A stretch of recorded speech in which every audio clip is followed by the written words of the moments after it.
welcome to another episode of Building a Leadership Mindset Podcast. I'm your host, Nikki C. Super excited to have our amazing guest today. But first, let's send a shout out to our sponsors. We have Jose Escobar with the Connected Leaders Academy. We have the Dirty Little Secret Society by Patrick Rude. And we also have the Breathe Capital Planning with Julie and Noah. If you want to hear more about our sponsors or anything about BALM Global, you can always connect with us at www.buildingaleadershipmindsetpodcast.com. Super excited about this weekend. We had an amazing Radiance 2.0 brought back by popular demand. We had ours back in July, and we empowered and we inspired a group of women, and we actually honored our first Make It Count recipient, which was Ivy Perez. Super shout outs to her. And we are celebrating our 1-year anniversary, November 4th. It's going to be a free virtual event for our ladies of leadership where we're demanding our presence and seeing how you can be moved and be a part of this amazing community. But without further ado, let me get our guest on here. She is none other than Tina Kadish. We've been in community for about almost a month now. So excited to have her in my circle and know her. She's a business coach. She's an author, speaker. She's speaker from job to joy, offers the tools and strategies to help individuals discover their passion, live their purpose, and create prosperity in their lives. She has over 20 years in the corporate world as a talent acquisition strategist and a training and development professional. She is also the author of F.R.E.E.D.O.M, which is 7 Steps to Thrive in Life and Business, From Pain to Peace, a mother's heartbreaking journey through losing a child. As a business coach, she empowers new or aspiring female entrepreneurs to create a successful business that brings them joy, freedom, and prosperity. Her mission is to empower women to maximize their potential, find freedom, and live more purposeful. Without further ado, let me bring my great friends here, Tina Kadish. How are you, Tina? Good. How are you, Nikki? Thank you so much for having me here and being on your podcast. Absolutely. You are absolutely welcome. We had a couple conversations, and you definitely speak my love language when it comes to empowering women, entrepreneurship, and just being an amazing business coach. So knowing you for, just a little, I think over a month or less than a month, but it has been amazing chatting with Yes, it you. has. Yes. Thank you so much again for having me You're here. so welcome. You're so welcome. So Tina, tell us who you are, where are you tuning in from, and how did your growth to becoming a business coach happen? Okay. So I'm in Connecticut. I grew up in Connecticut, born in Portchester, New York. And I didn't always start as a coach. My background has been in training and development, administrative, recruiting was the last role that I had, but I was laid off in the corporate world and in training and development. And for the first time in my life, the rug was pulled from under me because I was always the one initiating, finding jobs. I've always quit on jobs, not a job quits on me. So it was the first time that I had to really look at what do I want to do? Where do I want to see? And I love training and development, but found myself, without a job.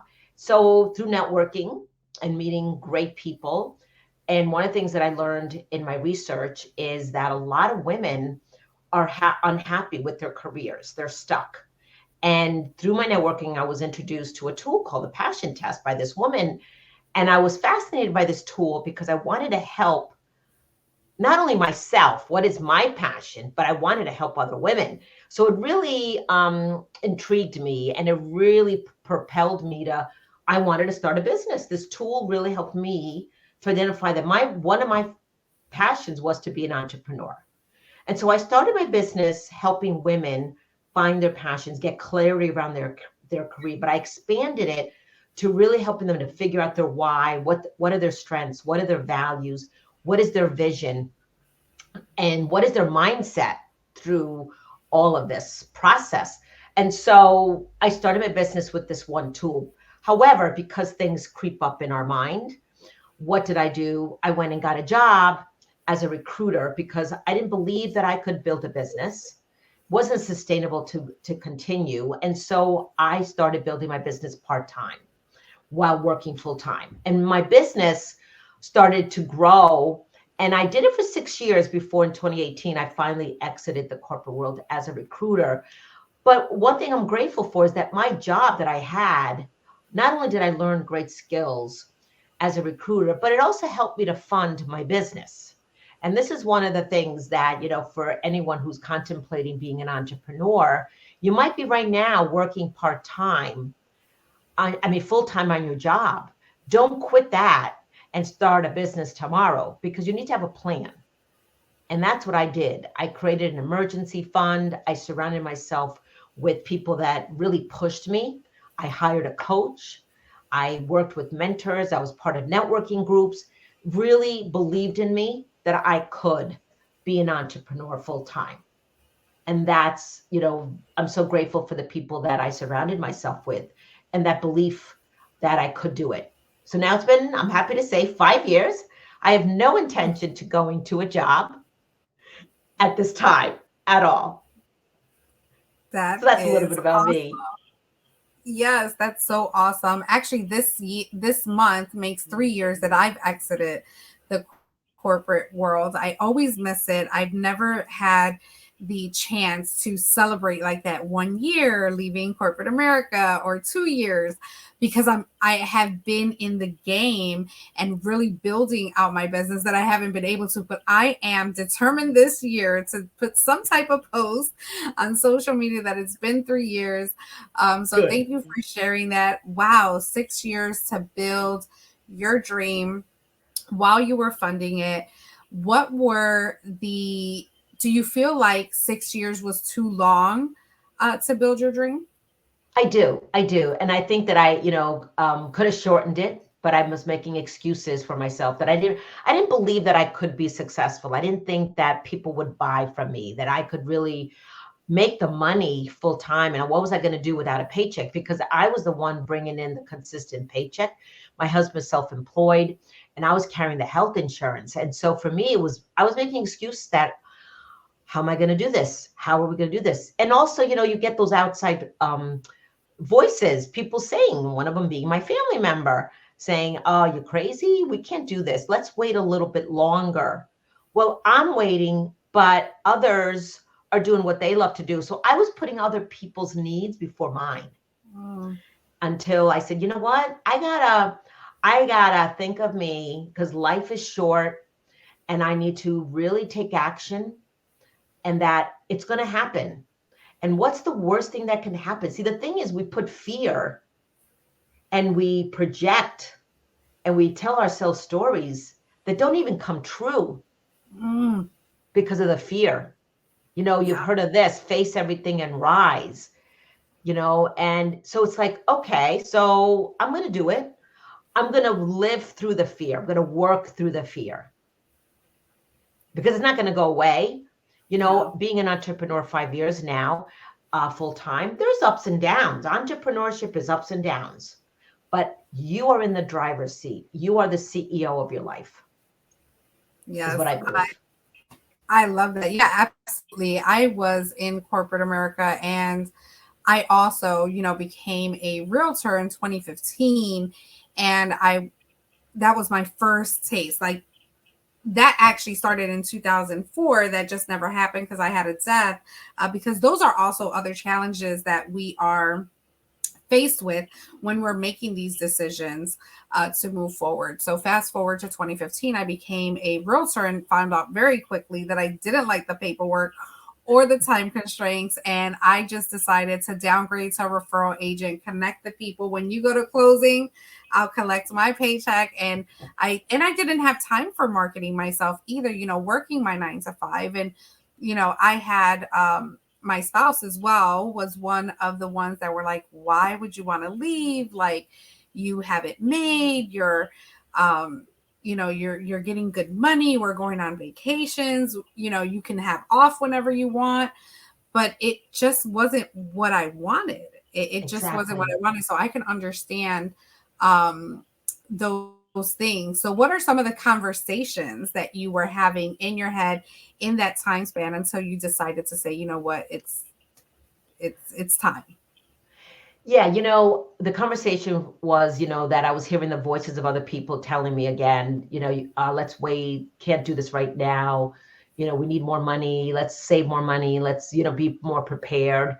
And which I did do. Like I said, I created a plan, an emergency fund, because I was worried about the money, that I wasn't going to have the money. And what was I going to do? How are we going to get through this? And so Mm-hmm. the conversation in my head was, I can't do this. Who's going to want to buy from me? Who's Tina Kadish? I don't have any credibility out there. I'm building my business part time, and it's funny. I was working with a coach at the time, and she said to me, "You're not committed to your business." And I said, "What do you mean I'm not committed to my business?" She said, "But you're not doing it full time. So you're dabbling in it. You're putting your feet in, but then you're taking it out, and you're not being serious about your business." And see, I help women to get out of their corporate careers, start a business that gives them that joy. That is my mission. I want to help women find get clarity around what they want to do. So I was still working. So I didn't feel authentic. Mm, I felt like a fake. mm, So who am I? I'm working a 9 to 5, and I want to help women get clear with their career. However, I was building towards it. And this is the thing that I always tell my clients, you're building towards entrepreneurship. You can't do it all at once. mhm. It's a journey. It really is a journey. It's a plan, working with other coaches, surrounding yourself in a community who can help you grow, believe in you. But those were the conversations that I was just not believing that I could do it. I had the doubt, the lack of confidence that a lot of us women, I think especially, lack that. The confidence, they have that doubt, that imposter syndrome that we hear about Mm, so yeah. much. That's what was going on. And one big barrier to me too was the comparison. I was comparing Mm, myself to other people, that they were more successful than me. I wasn't going to be able to do it. Who am I to be successful? So those were the wow. conversations. Wow. So powerful. So powerful. One thing I want to go back to about listening to the voices in our heads was, for me, one of the thing was that I was growing, right? And my spouse, we're total opposites. She's totally one that just is a homebody. She's a little bit older, so she's more like strategic, let's make a plan and all that good stuff you said. Um, but then it was also an issue where you're gonna grow too fast, too much, and you're gonna outgrow me, right? Mm, And the thing was that I had to get that out of my head and really focus on assuring that what I was doing was for us, right? For our family to grow, and obviously for me to live in our purpose. And I do want to say this because I don't think I've ever had the opportunity to say this on my podcast, was that when you're in a relationship, right, and those family members are usually your spouse or your significant other, and things like that, that the identity mm, that you guys have as a partnership, as a marriage, doesn't bloom. I mean, doesn't get gloomy because one person is shining and they mm. want to go through their things. We still have to be, our relationship has an identity, but you have your own and I have mine.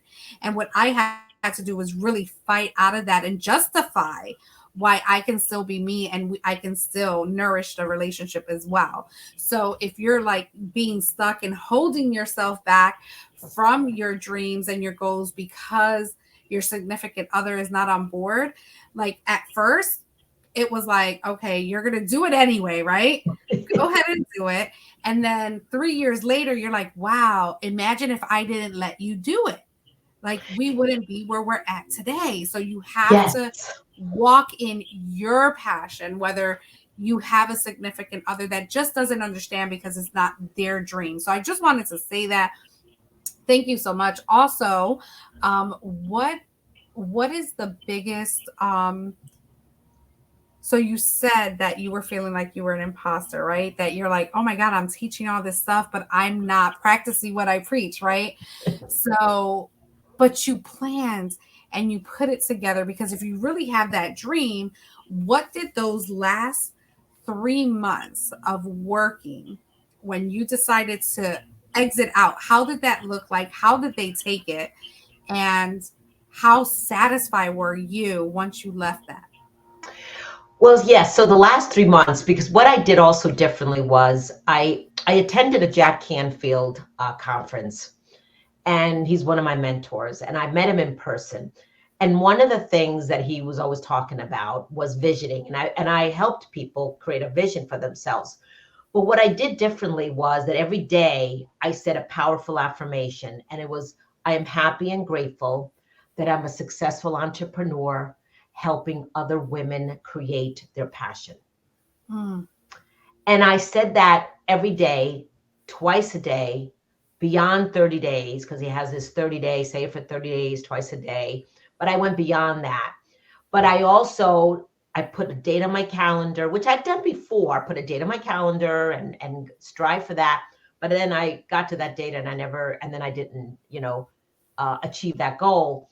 But again, what really changed was the activities that I did. I was enough pain, because I think that a lot of mm, times when we're in enough pain of frustration and just, I was miserable going into work every day. Like I dreaded Monday, loved Friday, because I was like, ah, gotta go to work again today. I was living for the weekend. I was tired of mm, living for the weekend and dreading Monday. And so I said, I can't live like that. mm. Okay. Can't live like that. And so having the conversation with my spouse saying, this is what I want to do. And I really would love your support. And I know that we can do this. And let's create a plan. How are we going to do this together? Mm, And and that's really important, because you hit on something that, you're working together. And I got to tell you, when that day, because it was July 26th, when that day came, and then what he saw in me after, on how focused, happier, more productive, more, just my whole body language, my whole energy changed. He said, wow, I just never saw you this happy. mm. And that's important. That's really important. So We important. all have to follow our own path. But when you're in a relationship, you can't just say, I'm going to do this with you or without you, unless it's really an emergency kind of situation, that you have to make a decision, like a mental health, or it's an emergency, it really affects your health, then it's different. And so I'm glad that that happened. And, you know, fast forward from that, a year later, my daughter was diagnosed with cancer. And because I was an entrepreneur, and this is another thing that I want to share real briefly, is don't stop with your dreams, because you don't know what's going to happen tomorrow. Mm-hmm. And begin today to get on that path. Because I was an entrepreneur, I was able to spend every day with my daughter until she passed away. Had I been in a job, I would have had to quit anyway to take care of her. So that's the thing that I really want to emphasize here, is that we need to make our dreams a reality, and we need to move closer to that and not stop, because tomorrow may not come. I want to be Mm-hmm. real. It may not come. And Yeah. now you've stopped on your dreams for what? Mm. That's what I've learned in that experience. Oh my God. That needs to be on a t-shirt. You stopped your dreams for what? That I should be love that. That's a great idea. You stopped your that dreams for what? I love that. exactly get people thinking. That is powerful. And thank you so much for sharing about your daughter, because that's huge, because that was the the turning point for me. Mm. But it was after the fact. So I was still in my Okay. 9 to 5 in 2018. I lost my brother to an accidental drug overdose, and my world just ended. Even though I had all these thoughts about entrepreneurship, I only existed. I said, you know what? I'm just going to go to work, take care of my family. That's all I'm going to do. And it lasted a couple months where I'm like, wait, life is too short. That's Life right. is too short not to live in my purpose and what I God put know. me to do. And then I started searching for those answers. What does that look like? And fast forward in 2020, the year of clarity, right? Perfect vision.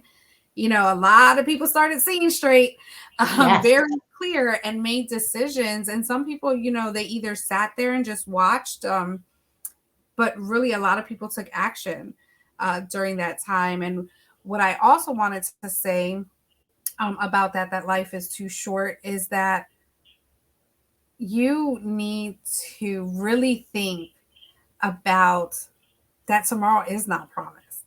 How that's many right. stories have we heard of people just passing away, either close to us or people that we know of or heard of, and they passed away with their talents and their gifts, and no one was able to see or view that. That's sad. That's heartbreaking. It is. And, you know, a It lot is. of people don't get to live the lifetime that they deserve to even get that out there because they're searching for it. They're on the right path. But, you know, tomorrow's never, ever promised. So you definitely No. have to go 100% full in with that. Now, I also wanted to ask about your book, Freedom, because I love that title and you have it abbreviated. What do you have it so you can show it to Yes, us? I do. Freedom: 7 Steps to Thrive in Life and Business. One of my important values is the freedom. And I actually That wrote is this book. awesome. And It, yeah, it took 3 years to write it and finally published it in 2021. Yes, 2021.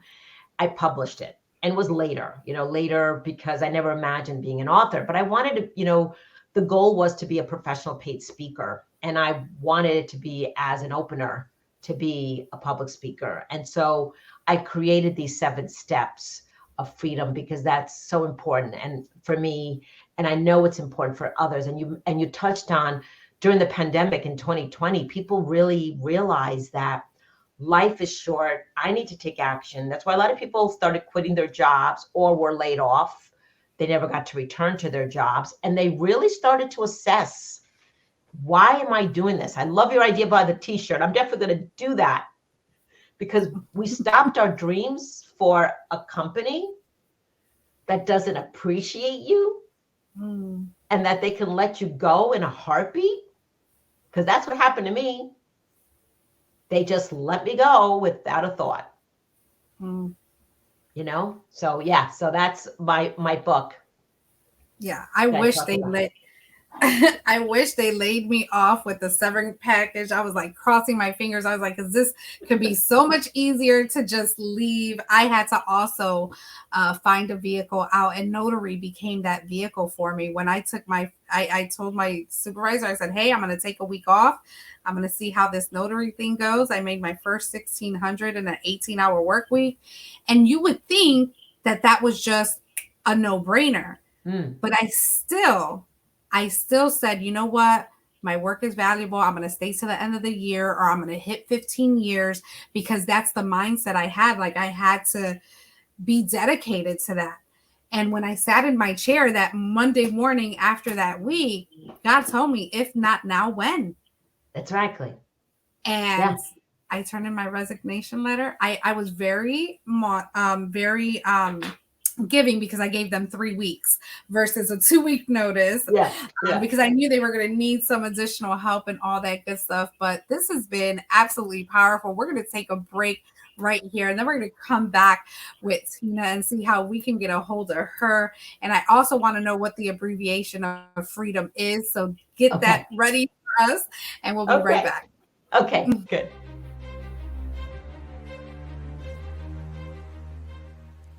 Hi, my name is Jose Escobar, and I'm the founder and CEO of the Connected Leaders Academy. We're a growing tribe, a community of entrepreneurs all over the world globally. all across the country, high performers, titans of industry. If you're an entrepreneur and you're looking to grow personally and professionally, scale your influence, develop your skill sets, move the needle in your business, more clients, more money, more profit, the bottom line, and of course, grow your circle and your network like never before, this is where you want to be. Join the Connected Leaders Academy today. We are scaling massively. We want to welcome you in. Check me out on Instagram and on Facebook, the @ JASCO25. We look forward to having you join us. Take care.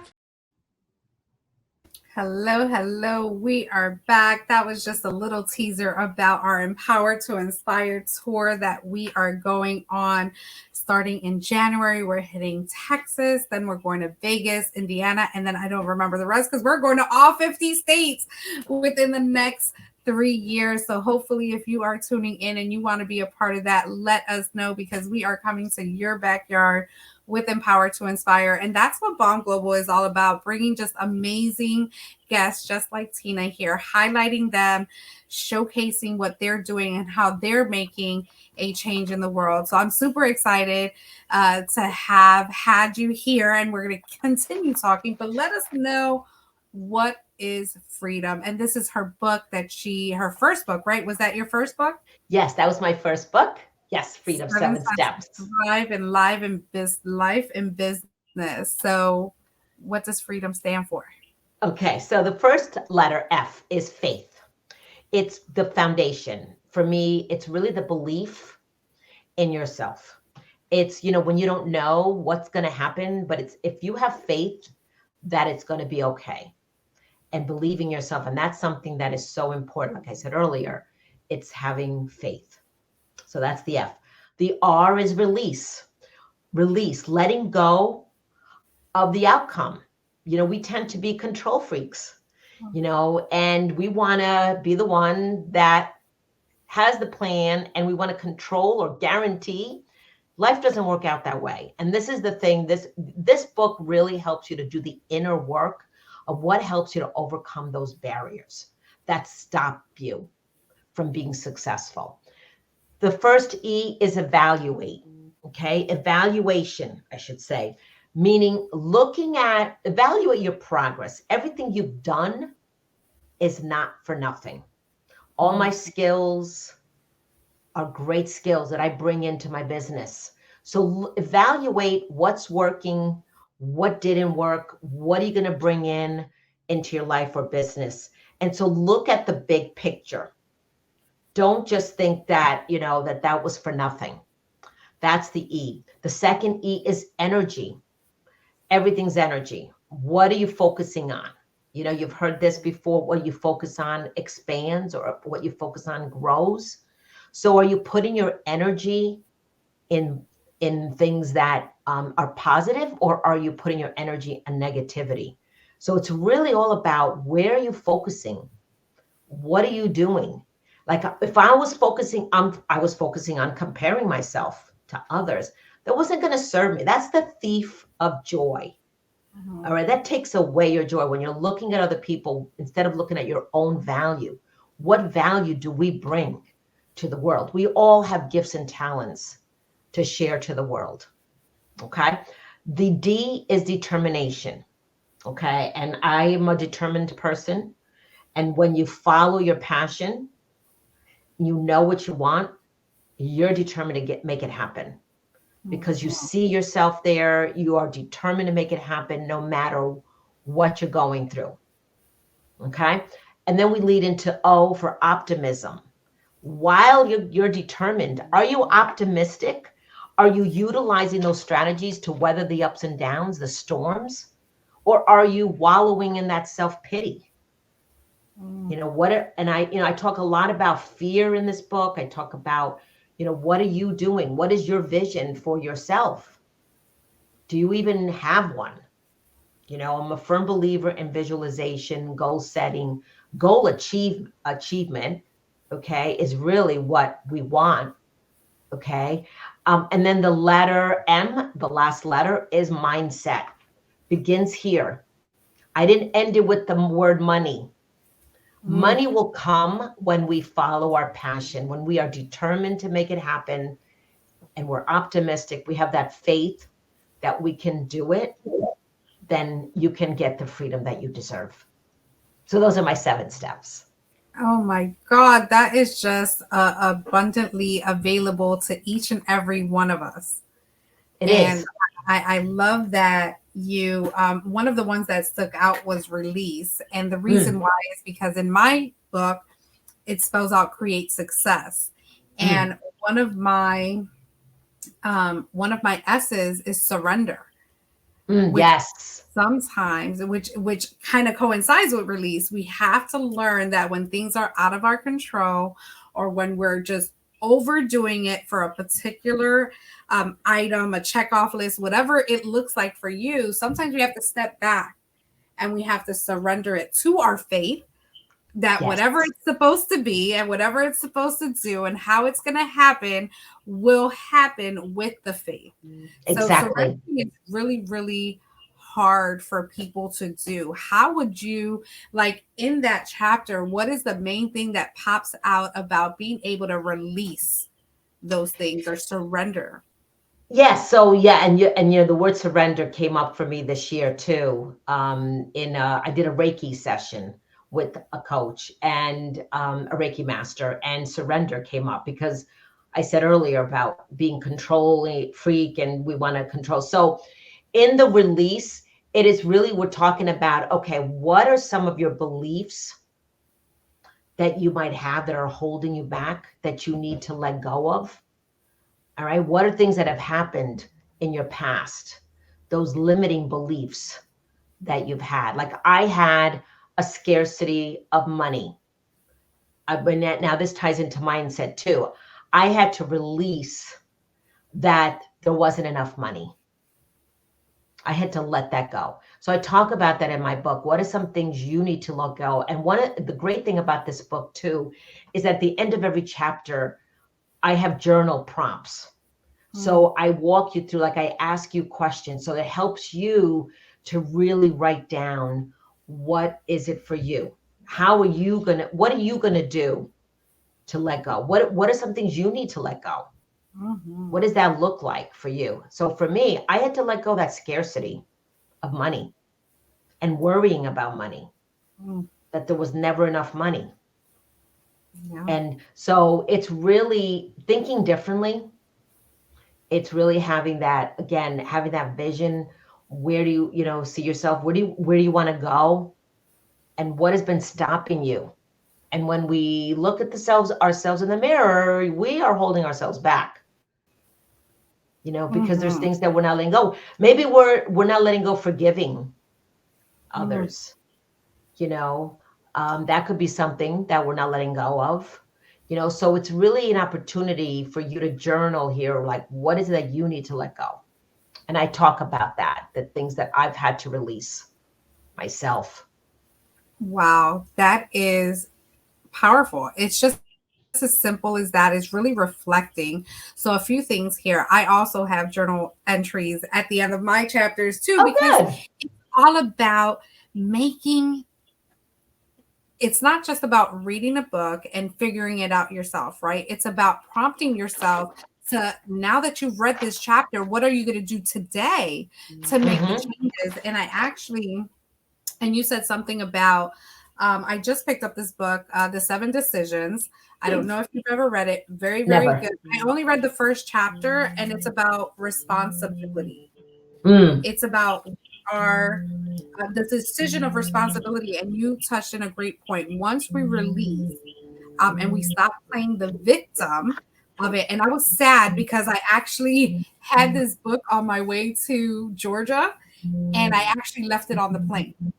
I just reordered it because I was so determined to read this book, because when I started the introduction and everything, it was very intriguing, but then I fell asleep, and then I put it kind of in the little, behind the other seat, and my son totally, well, it's not his fault. I'm going to take responsibility. It was my fault because I knew I put it there, but it was in front of him.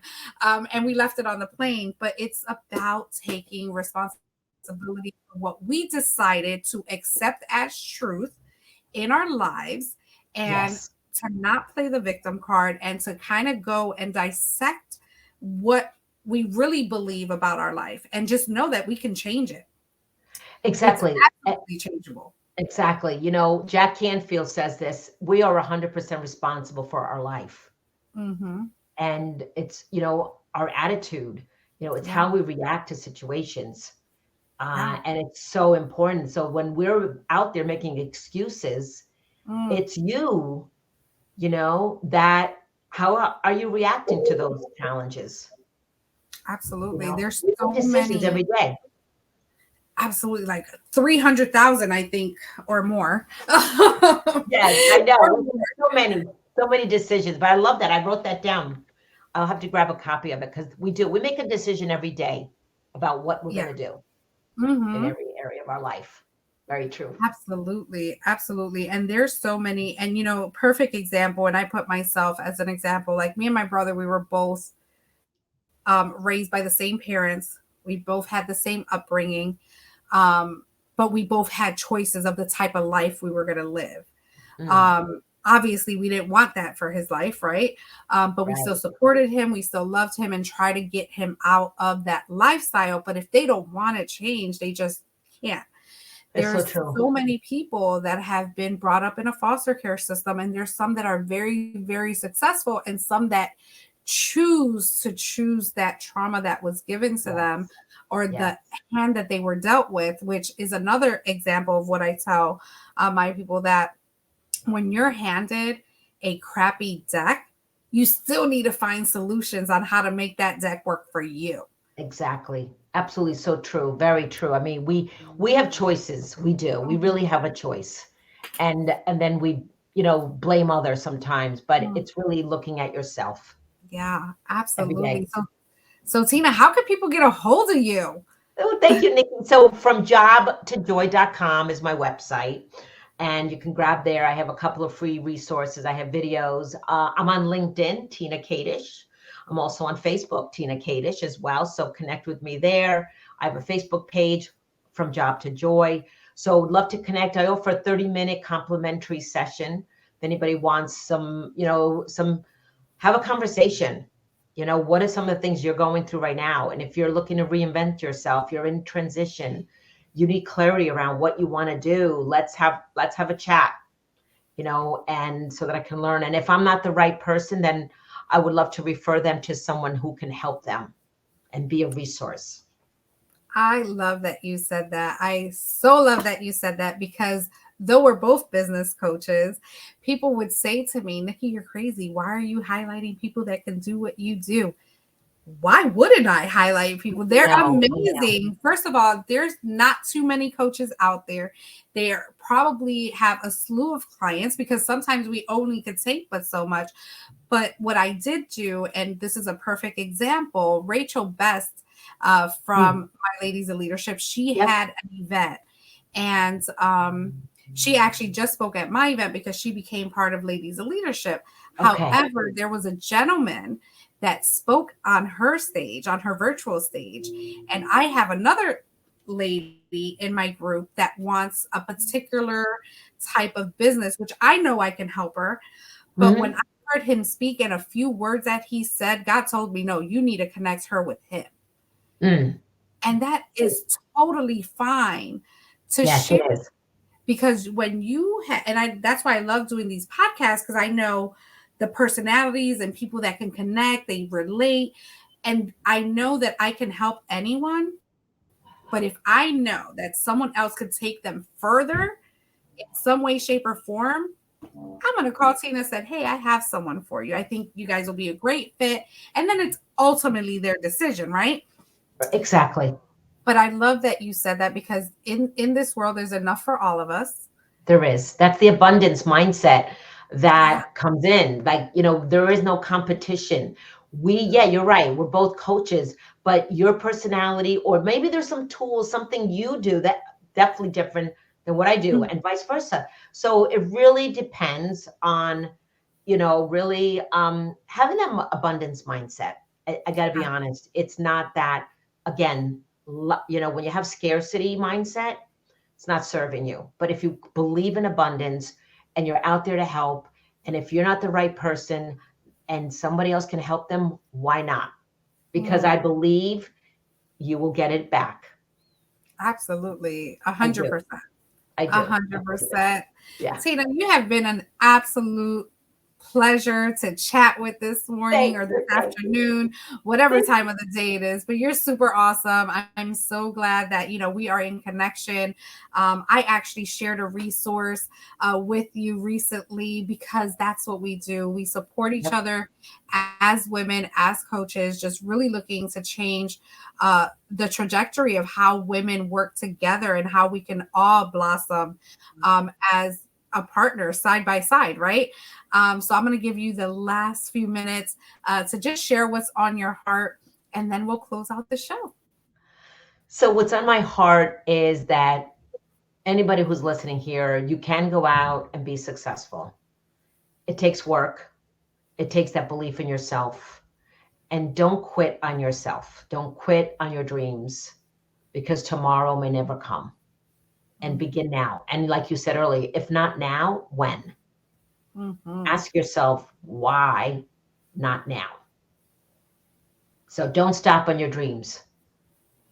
Thank you so much, Tina. We did it, and we're still dreaming, right? There's still bigger things to do and more work to get done, because there's people waiting for us and you out there who are listening or watching. If you have just a little inch of a passion that's bothering your mind, you can't sleep at night about it, it's because you have to do something with it. So thank you so much, Tina. Thank you so much, listeners, for joining us on another episode of Building a Leadership Mindset podcast. And as I always say, have a great day and make it count. Thank you so much, Nikki.